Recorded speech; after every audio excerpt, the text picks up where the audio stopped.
오늘은 우리가 니케아 그리고 콘스탄티노플 고백 중에서 성령님에 대한 고백입니다. 성령님에 관한 신조의 어쩌면 마지막 그 개념을 다룰 겁니다. 지난번에 말씀드린 것처럼요, 사도행전은 그냥 성령을 믿사오며요. 그리고 니케아에서도 정한 거는 그냥 성령을 믿사오며입니다. 하지만 한 50년쯤 지나서 니케아와 연결된 것들을 정리하면서 니케아 콘스탄티노플에서는 성령에 대한 고백을 조금 더 늘려놓습니다. 성령을 믿사오며 뒤에 개념 5개가 붙어요. 하나는 뭐냐면 성령은 성령님이 누구시냐? 주시다라고 하고요. 주시고, 그리고 그러니까 주님이시고, 생명의 수여자이시고, 그 다음이 하나님 아버지입니다. 성부로부터 나오시고요. 그 다음이 성부와 성자와 함께 예배 받으시고, 영광 받으시고, 마지막으로 선지자를 통해서 말씀하셨다, 이렇게 되어 있어요. 선지자를 통해서 말씀하셨던 성령을 우리는 믿습니다. 그래서 오늘 설교의 제목이 선지자들을 통해 말씀하셨던 성령님을 믿습니다 라는 니케아 콘스탄티노플 고백의 그 마지막 부분을 오늘 함께 살펴보려고 합니다. 이 고백이 어떤 의미를 가지고 있는지 우리가 좀 알아야 합니다. 여러분들이 신학에 대해서 관심이 있으신 분들은 신학책들을 좀 이렇게 들춰보셨을 거예요. 신학책이 쓰여진 순서가 우리가 알고 있는 사도신경 아니면 이 니케아 신조의 순서입니다. 하나님 아버지에 대해서, 그 다음에 성자에 대해서, 그 다음에 성령님에 대해서, 그 다음에 우리의 구원과 교회, 성령의 은사들, 그리고 마지막 오는 하나님의 예수님의 재림, 그리고 이어지는 하나님의 나라에 대해서 그런 방식으로, 그런 순서로 쭉 쓰여져 있습니다. 계속해서 그렇게 쓰여져 왔어요. 그런데 한 40년 전서부터요, 복음주의라는 게 조금 소개되기 시작하면서 조직신학책이 내용이 좀 달라졌습니다. 제일 앞에 하나님 앞에요, 뭐가 붙기 시작하냐면 방법론이죠. 우리가 신학하는 방법론이 붙으면서 성경에 관한 이야기가 앞에 붙기 시작해요. 우리가 성경에 대한 고백이 없는 거라고 생각했어요. 그래서 어쩌면 성경을 우리 마음대로 그냥 어쩌면은 우리의 무슨 프루프 텍스트죠. 내 주장들, 내 생각들, 아니면 신학적인 내 상상력들을 뒤에서 보증하기 위해서 이것저것 찾아내는 어쩌면 경전이라고 생각했는지 모릅니다. 오늘 우리가 고백하는 성령에 대한 고백은 사실은 성경에 관한 고백이라고 저는 생각합니다. 성경이 어떤 건지를 알려줘요. 여러분들 사도신경을 한번 쭉 머리로 스캔해 보시죠. 거기에 성경에 관한 이야기는 없습니다. 그죠? 성부, 성자, 성령, 그리고 교회, 그리고 마지막에 재림에 관한 이야기만 있지 성경에 관한 이야기는 없어요. 사실은 있습니다. 그 있는 것이 지금 오늘 전하는 거예요. 니케아 콘스탄티노플 교회가 처음 모였을 때부터 뭐라고 얘기했냐면 우리는 성령을 믿는데 선지자들을 통해 말씀하셨던 성령을 믿는다고 고백하죠. 그러니 이 고백은 선지자들을 통해 성령님이 말씀하셨다라는 고백은 성경이 하나님의 영감으로 되었다는 그 주장과, 그리고 구약 신약 우리가 갖고 있는 이 두 책이죠. 구약과 신약 이 둘의 신학적인 통일성, 이것들을 설명하는 그리고 그거의 근거가 되는 고백입니다. 신약 구약이 뭔가 떨어져 있는 책 같아요. 그리고 꽤나 긴 시간 많은 사람들이 썼기 때문에 어떤 통일성도 없고 하나의 단일한 목적을 가지고 쓰여졌다고 말하기가 사실은 굉장히 어렵습니다. 사람들이 죄송합니다. 단지 사람들 아니면 꽤나 종교적인 영웅들 아니면 종교적인 천재들이 썼다고 해도 한 사람이 쓴 게 아니라 수천 년 동안 수십 명의 사람이 다른 장소에서 다른 문화적 배경을 가지고 썼다면 여기 안에서 공통적인 주제 아니면 한 가지로 우리를 이끌어간다고 말하기는 정말로 어렵습니다. 하지만 우리는 적어도 복음주의라고 하는 사람들, 성경이 얼마나 권위가 있고 여기에 생명의 말씀이고 이것이 우리의 삶의 모든 기준이 된다고 고백하는 사람들은 도대체 이 성경 그 긴 수천 년의 시간 동안 수십 명의 사람이 서로 다른 장소에서 서로 다른 교육적 배경과 민족적인 배경을 가지고 이 말을 쓴 이 책이 어떻게 그렇게 권위 있는 말씀인지 사람들이 궁금해하는 거기에 우리가 대답이 있어야 합니다. 그 대답이 오늘 우리가 고백하는 이 고백이에요. 성령 하나님이 하나님으로부터 나오셨고 성부와 성자와 함께 예배 받으시고 영광 받으시는 바로 그 주님이 이 선지자들을 통해서 말씀하셨다고 우리는 고백합니다. 이 신조는 성령 하나님이라고 우리가 고백하는 그분, 하나님이라고 고백하는 그분이 그냥 떠다니는 아니면 무시간적인 무시간적인 존재가 아니라 성령 하나님을 시간 안에 자리 잡게 합니다. 성령 하나님은 근본적으로 특정한 공동체 안에서 말씀하셨어요. 특정한 공동체 안에서 특별한 사람들을 통해서 말씀하십니다. 그러니 성령 하나님은 그냥 추상적으로 시간과 관계없는 무시간적인 어떤 존재가 아닙니다. 예수님께서 이 땅에 육신을 가지고 오셔서 바로 그냥 그곳 베들레헴에서 나시고 나사렛에서 사시고 갈릴리 그 호숫가를 거니시고 십자가 거기 예루살렘 바깥에서 못 박히신 것처럼 성령 하나님도 여기 그 예수님처럼 이 땅 특정한 공동체 그 자리가 정해집니다. 이 얘기는 우리한테 질문을 던집니다. 뭐냐 하면 구약이 도대체 우리랑 무슨 상관일까요? 이스라엘 사람들, 이 질문은 계속해서 교회가 물었던 질문입니다. 이스라엘은 우리와 무슨 상관일까? 구약에 있는 이 말씀은 우리와 무슨 상관일까? 우리가 믿는 것은 예수 그리스도를 통해서 우리에게 부어주신 구원의 은혜, 그것들을 믿음으로 우리가 구원받는 건데 구약은 도대체 우리에게 어떤 의미가 있을까 묻게 됩니다. 우리가 고백하는 고백, 성령을 통하여 성령이 이 선지자들을 통하여 말하였다라는 걸 우리가 믿기 시작하면요, 이제는 구약은 더 이상 먼 곳의 이야기가 아닙니다. 구약 성경도 하나님을 증거하고 있고요, 삼위일체 하나님을 증거하고 있죠. 그리고 우리가 고백하는 가장 단순한 신앙의 고백, 예수님이 주님이시다라는 그 고백이 훨씬 더 풍부하게 그리고 훨씬 더 날카롭게 우리에게 다가옵니다. 예수님은 그냥 주님이 아니셔요. 역사를 갖고 있습니다. 구약 성경에서 주님이라고 말했던 그 모든 것들이요, 다 한꺼번에 어디로? 예수님 안으로 끌려 들어오기 시작하는 겁니다. 기독교가 고백하죠. 예수님이 십자가에 달려 돌아가신 바로 그분이 이제 주님이시다라고 고백해요. 그 주라는 말이 그 주님이시라는 말입니다.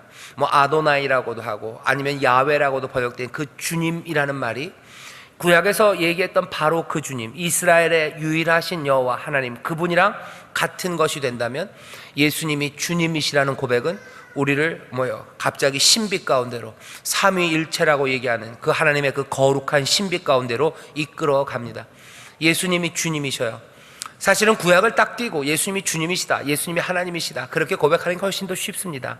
하지만 구약을 전체를 다 끌어오면서 예수님이 주님이시라고 고백하기 시작할 때 우리는 그 고백이 더 무겁고 더 날카롭고 그리고 더 풍성해집니다. 예수님과 이스라엘의 유일한 하나님이 동일시되는 거예요. 기독교 교회가 고백하는 그 하나님과 선지자를 통해서 말씀하셨던 그 하나님이 동일한 하나님이 됩니다. 아마 여기 계신 여러분들은 이미 그렇게들 믿고 계시고 거기에 대해서 수긍하시는 분들이 여기 앉아 있을 거라고 믿어요. 하지만 꽤나 많은 사람들, 꽤나 많은 교회들은 이 단순한 고백을 받아들이지 못합니다. 왜요? 이 고백은 너무 날카로워요. 그리고 이 고백은 너무 끌어 들어오는 그 무게가 큽니다. 하지만 성령 하나님께서 선지자들을 통해서, 구약에 있는 그 선지자들입니다, 그들을 통해서 말씀하셨다라고 고백하는 순간 우리는 구약과 신약 그것들이 하나로 묶여지는 것들을 봅니다. 이건 성경적인가? 예, 성경적입니다. 예수님께서 엠마오로 가는 두 제자를 만난 이야기가 누가복음 24장에 있어요. 예수님께서 그 두 제자에게 하나님의 말씀, 성경을 풀어줍니다. 풀어주는 성경은 당연히 구약 성경이에요. 모세로부터 선지자까지 계속해서 이어졌던 그 구약 성경의 말씀을 하나하나 풀어서 그 말씀이 가리키는 이가 누군지를 설명합니다. 제자들은 그것들을 깨닫기 시작해요.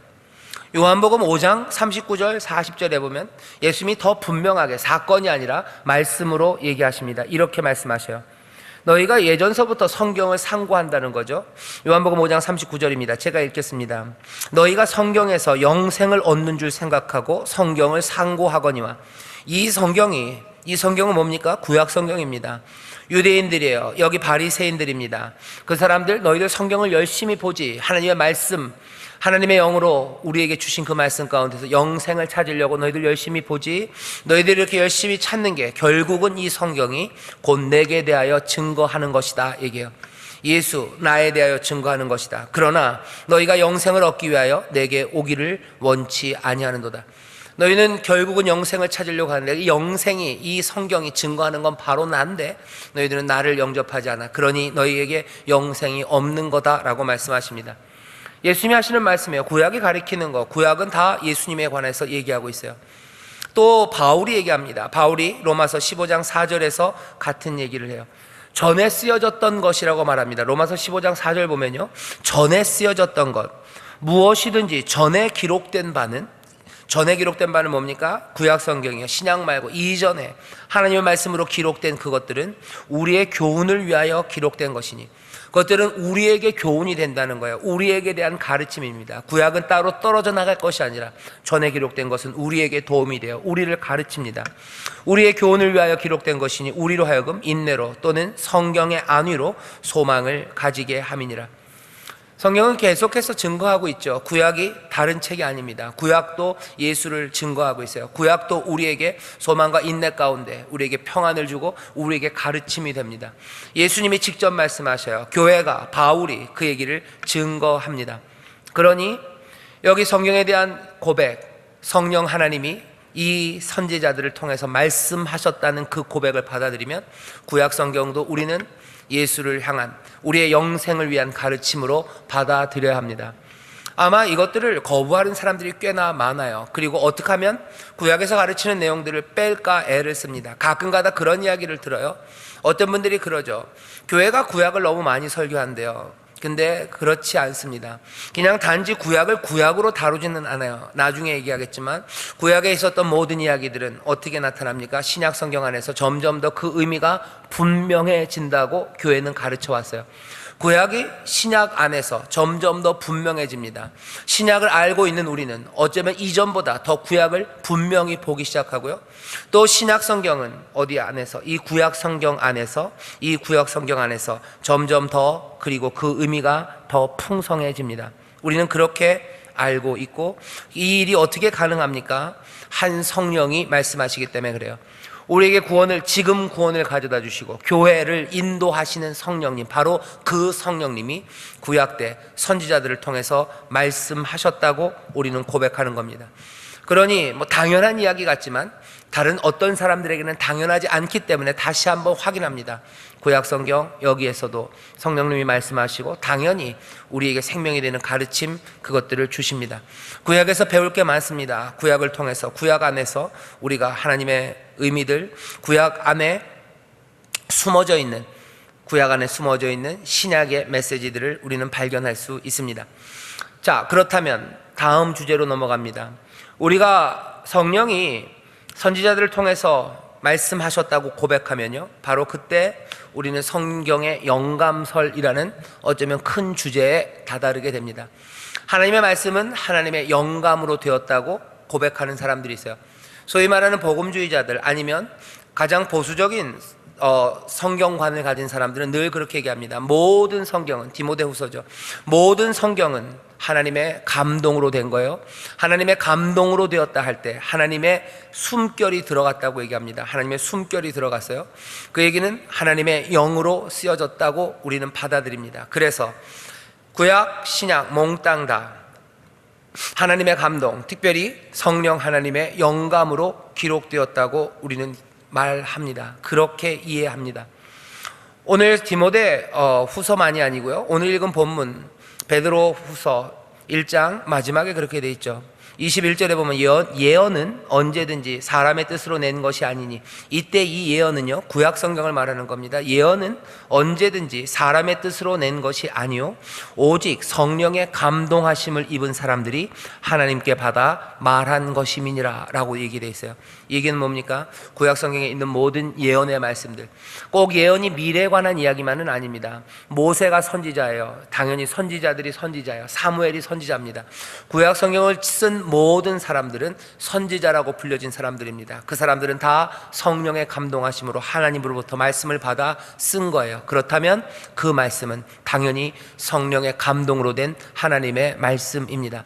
베드로는 그렇게 생각하고 있어요. 적어도 베드로를 통해서 우리에게 말씀하시는 주님은 그렇게 말씀하십니다. 구약만 그러냐? 아니요, 베드로는 구약만 그렇다고 그러지 않아요. 베드로서를 조금만 더 뒤로 가면요, 베드로서 3장 16절에 보면 그 모든 편지에도 이런 일에 관하여 말하였으되 그 중에 알기 어려운 것이 덜어 있으나 무식한 자들과 굳세지 못한 자들이 다른 성경과 같이 그것도 억지로 풀다가 스스로 멸망에 이른대요. 억지로 풀면 안 되는 게 구약 성경입니다. 억지로 풀면 안 되는 게 모든 편지입니다. 이 편지는 바울의 편지예요. 바울이 지혜를 받아서 썼어요. 지혜를 받아 쓴 이 편지들, 신약 성경에 있는 많은 서신서들, 이것도 여기 베드로는 뭐라고 얘기해요? 성경과 마찬가지로 영으로 쓰여졌어요. 그러니 함부로 스스로 풀면 안 됩니다. 뭘 얘기하는 겁니까? 여기 신약에 있는 여러 서신서들, 신약 성경마저도 베드로는 하나님의 감동, 성령의 감동으로 쓰여졌다고 분명히 이야기하고 있습니다. 오늘 하나님의 영, 성령이 선지자들을 통해서 말씀하셨다라는 그 짧은 이야기가 성경의 영감설을 이야기하고 있어요. 성경의 영감설이 그럼 우리에게 주는 교훈은 뭡니까? 이런 교훈입니다. 이 말씀이 하나님의 영감으로 되었다는 걸 여기 베드로는 분명히 알고 있어요. 그리고 그것이 어떤 무게로 교회에 작용해야 되는지 오늘 12절부터 21절까지 이 이야기에서 분명히 보입니다. 12절부터 나오는 이야기는 그거예요. 베드로가 이제 내가 죽을 때가 됐어요. 내가 이제 장막을 벗을 때가 됐다는 거죠. 근데 내가 그냥 갈 수는 없어요. 왜? 교회가 내가 들려준 이야기들을 기억해야 돼요. 내가 전한 복음을 기억해야 돼요. 기억해야 되는 것들이 있기 때문에 내가 떠난 후에라도 15절 보면 내가 힘써 너희로 하여금 나의 떠난 후에라도 필요할 때는 이런 것을 생각나게 하려 하노라. 너희들이 생각나게 할 거래요. 그러면서 하는 이야기는 예수님이 하나님의 아들이심이 분명해야 됩니다. 그분이 하나님의 아들이심이 분명해야 되는데 뭘로 증거합니까? 너희들 내가 눈으로 본 거, 내가 귀로 들은 거 너희에게 알리겠대요. 내가 증거한다는 거죠. 내가 눈으로 보고 내가 귀로 들었다는 거예요. 내가 이거 죽기 전에 너희한테 또 말하겠다는 거예요. 그래야 너희가 이것들을 필요한 때 기억할 거라는 거죠. 예수가 하나님의 아들이심이 계속해서 기억나야 됩니다. 그러니 나는 내가 보고 들은 걸 너희에게 말하겠답니다. 그게 16절이에요. 우리 주 예수 그리스도의 능력과 강림하심을 너희에게 알게 한 것이 공교히 만든 이야기를 쫓은 것이 아니, 내가 만들어낸 이야기 아니다, 내 마음대로 해석한 거 아니다. 우리는 그의 크신 위엄을 친히 본 자라 그래요. 그 위엄과 영광을 내가 목격했다는 겁니다. 내가 보았어요. 보았을 뿐만 아니라 17절 보면 지극히 큰 영광, 내가 본 그 영광 가운데서 이제는 이러한 소리가 그에게서 났대요. 내가 그 영광을 눈으로 보고 내가 귀로 들었다는 거죠. 어떤 소리를 들었습니까? 그 영광만으로도 예수님이 하나님의 아들이심이 분명한데 나는 귀로도 들었어요. 그 영광 가운데 이런 소리가 났죠. 이는 내 사랑하는 아들이요 내 기뻐하는 자라 하실 때 저가 하나님 아버지께 존귀와 영광을 받으셨느니라. 베드로가 이들에게 전합니다. 자기가 눈으로 보고 귀로 들은 그 장엄한 영광을 이 사람들에게 기억하게 해야 돼요. 그래야 이들이 필요한 때 이 복음을, 예수가 하나님의 아들이심을, 그래서 지금 다스리시는 놀라운 구세주요 또 다스리시는 왕이심을 이 사람들이 알 겁니다. 베드로는 지금 그 생각을 해요. 그런데 정말 말하고 싶은 건 어디요? 그 다음입니다. 자기가 그 얘기를 해요. 그리고 나서 19절입니다. 또 우리에게 더 확실한 게 있대요. 내가 눈으로 보고 내가 귀로 들은 것보다 여기 더 확실한 게 있대요. 눈으로 보고 귀로 들은 것보다 더 확실한 게 있답니다. 뭡니까? 그건 예언이에요. 예언이라고 말한 이 프로퍼시라고 번역된 이 예언이라는 것은 구약에 앞에 얘기했던 그것들입니다. 하나님의 영감으로 된 것들이에요. 하나님이 선지자들을 통해서 말씀하셨던 그 구약의 성경 말씀들입니다. 그것이 뭐예요? 더 확실하대요. 내가 눈으로 본 것보다 더 확실하다. 내가 귀로 들은 것보다 더 확실하다. 왜 그렇습니까? 이것은 오직 성령의 감동하심을 입은 사람들이 하나님께 받아 말한 거래요. 어쩌면 내가 눈으로 보고 내가 귀로 들은 것보다 이건 더 확실해요. 왜? 성령의 감동으로 하나님께로부터 받아 말한 것이기에 더 확실한 것은 뭡니까? 예언이에요. 우리에게 더 확실한 것이 있다는 거죠. 이것은 어디요? 어두운 데 비치는 등불 같다는 거예요. 당연히 이건 시편 119편 105절 거기 인용하는 겁니다. 주의 말씀은 내 발의 등이에요. 내 길의 빛입니다. 내 발을 비추고 내 길을 밝히는 건 뭐예요? 주의 말씀이에요. 여기 베드로는 그 말씀을 지금 인용하는 거예요. 여기 더 확실한 예언이 있어요. 너희를 밝히고 너희에게 등불이 되는 거, 어쩌면 내가 보고 들은 거, 이 증언이 너희에게 도움이 되겠지만 사실은 더 확실한 건 뭐예요? 하나님의 말씀이에요. 여기 비추는 등불 같대요. 날이 새어 샛별이 너희 마음에 떠오르기까지. 날이 새서 이제 샛별이 떠오를 때까지, 이제는 점점 더 밝아져서 우리가 모든 것들을 알게 되는 그날까지 너희는 이것을 주의해라요. 너희는 이것들을 관심 있게 세세히 그리고 주의하며 이 예언의 말씀들, 이것들에 천착하라는 겁니다. 내가 너희들에게 증거한 증거도 중요한 증거라는 거야. 나 거짓말하는 거 아니라는 거죠. 내가 공교히 말하는 거 아니다.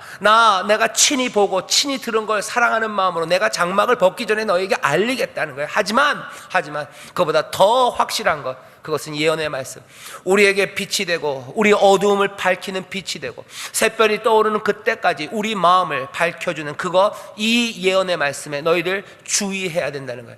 내 증언, 어쩌면 내 이 신비한 체험들, 내가 보고 들은 것보다 훨씬 더 분명한 것이 여기 있어요. 왜? 이유는 하나입니다. 이건 오직 성령의 감동하심을 입은 사람들이 하나님의 말씀을 전한 것이기 때문에 이것이 더 확실하대요. 그러니 어떡하라고? 20절, 먼저 할 것은 이 경의 모든 예언 말씀은 사사로이 풀 것이 아니에요.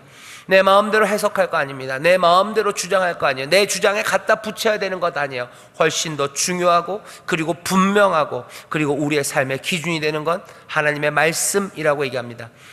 베드로가 요새 얘기하는 건 당연히 구약 성경이에요. 성령께서 선지자들을 통해서 말씀하신 겁니다. 그리고 아까도 말씀드린 것처럼 베드로는 그 이후에 많은 바울의 편지들이 하나님의 말씀임을 확신하고 있어요. 그러니 어쩌면 내가 눈으로 보고 내가 너희들에게 증거한 것보다 이것이 더 중요하다고, 그러니 사사로이 해석하지 말라고, 이 말씀들은 하나님께로부터 받아온 것이라고, 그렇게 무겁게 그리고 주의하여 이 말씀을 보랍니다. 많은 설교들이요 어떻게 됩니까? 개인적인 해석을 하는 게 많아요. 내 의견이요, 세상에 대한 내 의견, 이것이 더 좋을 것 같다고 판단되는 내 여러 가지 공부를 통해서 만들어내는 주제들, 거기에 하나님의 말씀이 그냥 뒷받침하는 말씀들로 가끔 인용됩니다.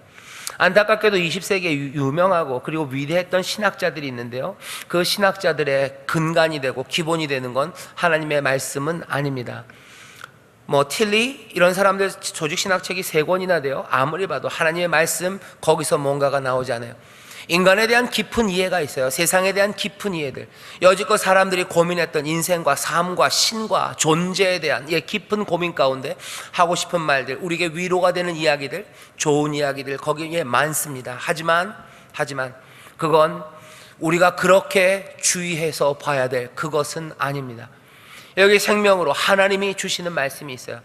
오늘 성령에 대한 고백, 성령 하나님은 선지자들을 통하여 말씀하셨다는 그 짧은 고백이 우리에게 굉장한 선물을 가져다 주십니다. 여기 하나님의 말씀이라고 거부할 수 없고 부인할 수 없는 그 고백, 적어도 그 고백을 하는 그 공동체 안에는 하나님의 선물로, 권위로, 그리고 생명으로 우리에게 던져줬다니까 좀 그러네요. 우리에게 수여해 주신 귀한 말씀이 여기 있는 겁니다. 성경에 근거해야 돼요. 성령 하나님에게 근거해서 설교해야 합니다. 성경이 하나님의 영감, 성령의 영감으로 우리에게 주어졌다고 해서 모든 의미가 다 결정된 건 아닙니다. 여전히 그 의미를 찾아가는 건 맞습니다. 하지만 사사로이 풀 것은 아닙니다. 더 존중하는 마음으로 읽어야 합니다. 구약과 신약 이 모든 말씀 가운데서 하나님이 우리에게 주셨기에 여기에 모순되는 이야기가 있지 않을 겁니다.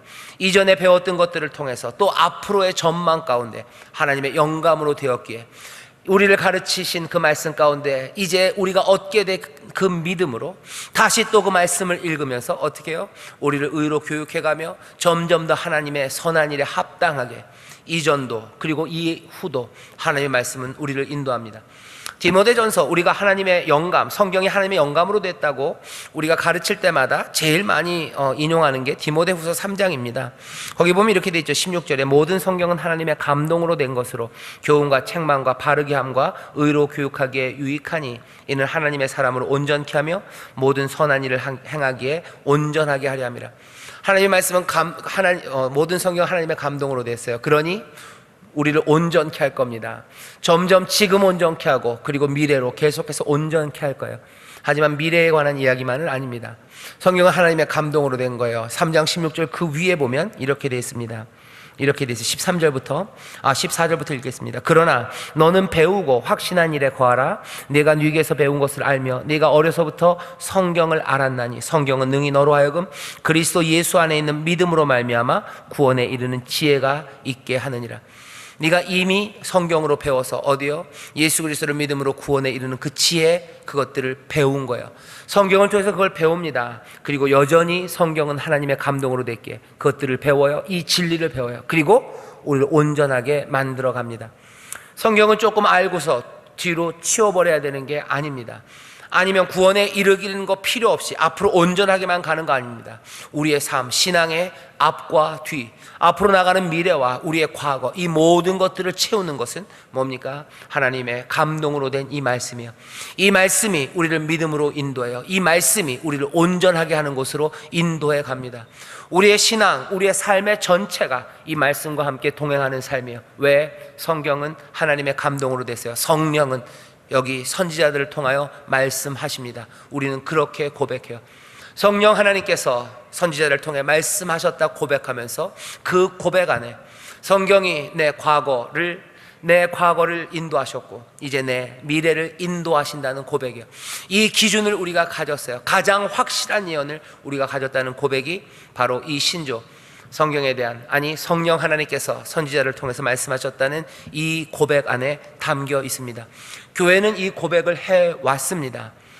교회 신학자들이라고 하면서 성경이 이제는 더 이상 하나님의 권위가 아니고 성경이 한 주제가 아니라고 말하는 사람들은 적어도 교회 안에서 가르칠 수 없는 사람들입니다. 그 사람들은 이상한 사람들이에요. 교회가 그 고백을 했다는 걸 기억하지 못합니다. 적어도 니케아에서는 없었어요. 사도신경에서는 없었습니다. 모두가 다 그렇게 생각했기 때문인지 모릅니다. 하지만 니케아, 콘스탄티노플 모두가 함께 교회가 고백했던 그 고백 안에는 성령 하나님으로부터 나오시고 성부와 성자와 함께 영광 받으시고 또 예배 받으실 바로 그분, 그래서 주님이라고 부르시고 생명의 수여자라고 부르실 바로 그 하나님, 그 성령 하나님이 모든 선지자들을 통하여 말씀하셨다라는 사실을 교회가 고백했었음을 사람들은 잊은 것 같아요. 성경이 아무것도 아닌 것 같지만 아닙니다. 교회는 이 고백 위에 서 있습니다. 모든 교회는 그래서 교회가 하나가 되기 위해서는 이 말씀 위에 서야 돼요. 재밌고 이상한 건 뭔지 아십니까? 교회 일치를 말하는 사람들이 있어요. 에큐메니칼 그래가지고 교회 일치를 말하는 사람들이 이상하게요. 이상합니다. 성경의 권위를 인정하지 않아요. 우리의 이성 안에서 아니면 우리가 생각하는 도덕적이고 윤리적인 기준 안에서 교회가 하나가 될 수 있다고 말합니다. 이상해요. 뭐죠? 너무 급하게 사람들을 정죄하고 비난할 마음은 없지만 WCC 아니면 NCC도 마찬가지. NCC 안에서 활동하는 많은 교파들 아니면 많은 신학자들, 그분들 성경의 권위를 여기서 말하는 이 베드로가 말하는 이것만큼 인정하지 않습니다. 사실은 에큐메니칼은 어디서 시작돼야 되는 거예요? 처음 고백. 모든 교회가, 에큐메니칼이라는 게 다른 거 아닙니다. 교회가 하나, 교회 일치 운동이에요. 교회가 하나 돼야 돼요. 여러 가지 분파로 나뉠 거 아니에요. 우리는 그리스도 안에서 한 몸이라고 얘기합니다. 그렇다면 같은 고백을 붙잡아야 돼요. 교파별로 아니면 교단별로 조금씩 다를 수 있습니다. 처음 몇 번 말씀드렸죠. 하지만 교회가 함께 고백했던 고백, 그것들은 유지해야 돼요. 그 안에서 얘기해야 되죠. 그러려면 성령 하나님이, 바로 이 성령 하나님이 선지자들을 통해서 말씀하셨음, 여기 있는 이 말씀이 하나님의 말씀임을 고백하고 인정해야 합니다. 이것이 사람의 말이기 때문에 무시되고 이것이 확실한 게 아니기 때문에 다른 곳에서 기준을 찾기 시작하면 인간성 안에서 아니면 세상에 있는 진리 안에서 뭔가 깨달아지고 찾아지고 공통적으로 있는 무엇 안에서 그 진리의 기준, 일치의 기준을 찾으려 하면 그건 말이 안 됩니다. 그건 교회의 일치는 아닙니다. 에큐메니칼, 저 굉장히 좋아합니다. 교회가 하나 되는 게 맞습니다. 하지만 어디 위에서 하나가 돼야 되는지 분명히 봐야 합니다. 마지막으로 우리가 성령 하나님이 선지자들을 통해서 말씀하셨다는 것을 우리가 믿기 시작하면요, 우리는 기대할 수 있어요. 성령 하나님께서 이 기독교, 우리가 믿는 진리를 안전하게 지키실 것을 우리는 기대할 수 있습니다.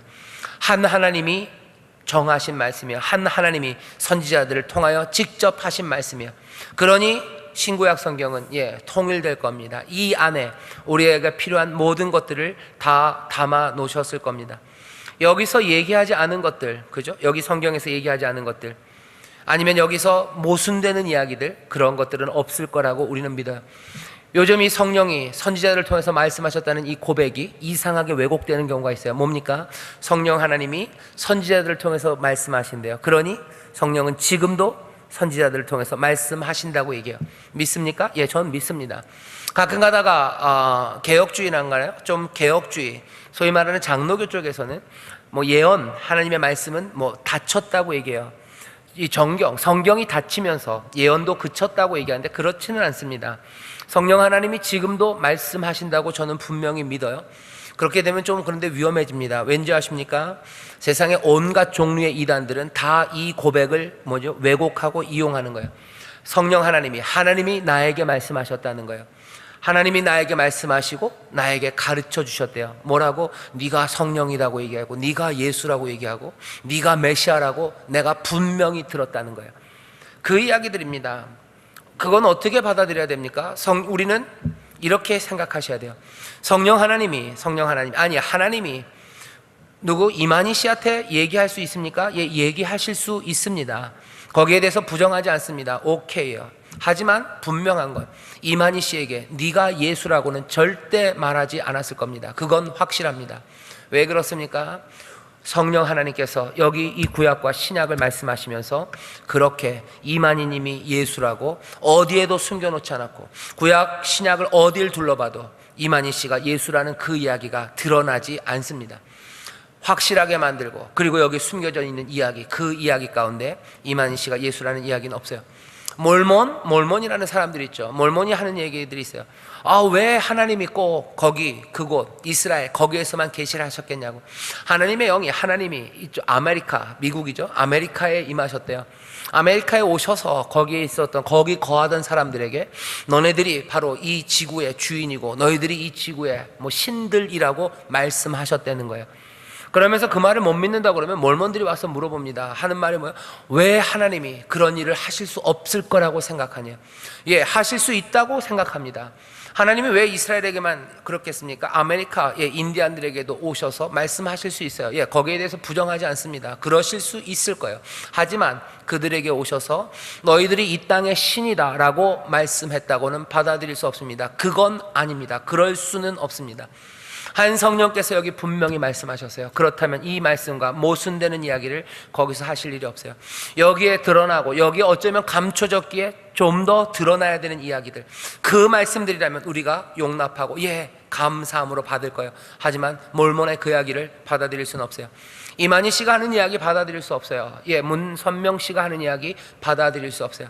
아예 딴 이야기라면 딴 이야기라고 하십시오. 성경 안에서 우리가 믿는 그 성령 하나님, 성부에게서 나오시고 성자와 성부와 함께 예배 받으시고 영광 받으시고 우리의 주님이 되시고 생명을 주시는 바로 그분, 선지자를 통해서 말씀하셨던 그 성령 하나님이 그렇게 말씀하셨다고 우리는 절대로 받아들일 수 없습니다. 믿을 수 없습니다. 성령이 하시는 말씀이 있어요. 예언이라고 지금도 주십니다. 하지만 우리는 적어도 분별할 수 있어요. 어떻게? 구약 성경이 신약 안에서 분명해지는 방식들을 우리는 봅니다. 신약 성경이 그리고 이 구약 성경 안에 감추어지고 숨어져 있는 것들을 우리는 봅니다. 그리스도의 법, 그리고 이 안에 있는 진리, 그리고 이 안에서 가르치는 믿음, 그것들을 우리는 가지고 있어요. 그러니 그 안에서 성령이 하시는 말씀들, 그것들을 얼마든지 분별할 수 있습니다. 이건 가능성이에요. 얼마든지 분별할 수 있습니다. 그러기 위해서는 말씀을 더 묵상하고 상고하고 이 말씀이 어떻게 해석되는지를 조금씩 배워가야 합니다. 하지만 그렇다고 해서 모든 예언이 다 풀려버리는 건 아니에요. 몽땅 다 가능한 건 아닙니다. 사람들한테 꼭 얘기해 주세요. 하나님의 말씀, 우리가 붙잡고 있는 진리를 그렇게 마음대로 흔들 수 있는 건 아니라고 얘기해 주세요. 왜? 성령 하나님이 이미 말씀하신, 역사적으로 우리에게 가져다 주신 이 구체적인 말씀들이 우리 가운데 있기 때문입니다. 그러니 이제 하나님의 말씀은 우리의 길, 우리의 발에 등이 되고 빛이 되셔요. 우리는 그것들을 확신합니다. 그러니 하나님의 말씀은 꿀송이보다 더 달아요. 그리고 이 교훈의 말씀, 이 책망의 말씀으로 우리의 지혜가 점점 더 자랄 것을 확신합니다. 이 말씀들이 우리가 하는 모든 이야기들을 안전하게 진리 안에 가두어 두실 겁니다. 진리 안에 거하게 하실 거예요. 이 예언의 말씀들이 우리를 점점 더 확신에 차게 하고 결국은 어떻게 하십니까? 그 안에서 예수 그리스도를 다시 발견하고 다시 한번 그 기쁨으로 이 말씀들을 끌어안게 하실 겁니다. 성령님이 그래서 영감으로 말씀하셨기에 이 진리로 우리를 이끄시려고 또 성령의 조명하시며 우리 가운데 빛을 비추셔요. 빛 가운데 빛을 주십니다. 은혜를 더하십니다. 성령이 우리를 이 진리와 그리고 이 생명 가운데로 더 깊이 인도하셔요. 그러니 우리는 뭐라고 고백합니까? 성령은 선지자를 통해서 말씀하셨어요. 다시 말하면 여기 선지자를 통해서 말씀하신 이 신구약 성경은 성령의 감동으로 된 하나님의 말씀입니다. 이 안에서 즐거워하시고 이것에 밖에 있는 것들 때문에 흔들리지 마시고 사랑함으로 그리고 존중함으로 성령의 인도하심 따라 꿀송이보다 더 단 이 말씀, 생명의 말씀, 이 안에서 그리스도를 만납니다. 이 안에서 복된 길을 찾아요. 이 안에 우리에게 주시는 모든 은혜의 풍성함이 그리고 선물의 위대함이 담겨져 있습니다. 사랑하십시오. 그리고 성령님 의지하십시오. 이 말씀 가운데서 위로받기를, 여러분들 이 말씀 가운데서 생명이 더 풍성해지기를 여러분들 기대하고 또 기대하십시오. 우리는 선지자를 통해 말씀하신 그 성령 하나님, 그 하나님을 믿기에 이 성경이 하나님의 말씀임을 믿는 말씀의 사람들입니다. 이 안에서 행복하시기를, 그리고 이 안에서 위로받으시기를, 이 안에서 정말로 꿀송이보다 더 달콤한 하나님이 주시는 생명을 누리시기를 주의 이름으로 축원합니다. 기도합니다. 하나님 아버지, 교회가 뭐라 고백했는지 우리가 다시 한번 듣습니다. 성령 하나님은 선지자를 통해서 말씀하신 하나님이십니다. 여기 선지자들을 통하여 우리에게 주신 이 말씀들이 성령 하나님의 말씀, 하나님의 말씀임을 우리가 이제 분명히 붙잡사오니 영감으로 된 이 말씀 가운데 다시 한번 아버지 예수 그리스도를 만나게 하시고 아버지의 믿음이 회복되게 하시며 굳건해지게 하시고 날마다 교훈받고 아버지 하나님 날마다 배워가 정말로 하나님의 온전하신 일, 선한 일에 쓰임받는 하나님의 복된 자녀로 커가게 하여 주옵소서. 꿀송이보다 더 단 말씀입니다. 사모하게 하시고 아버지 하나님 영양으로 가득합니다. 우리의 생명을 가득 채우시는 생명의 수여자 성령 하나님께서 우리에게 주시는 말씀이오니 주여 이 말씀 가운데 자라나게 하여 주옵소서. 감사드리며 예수님 이름으로 기도하옵나이다. 아멘.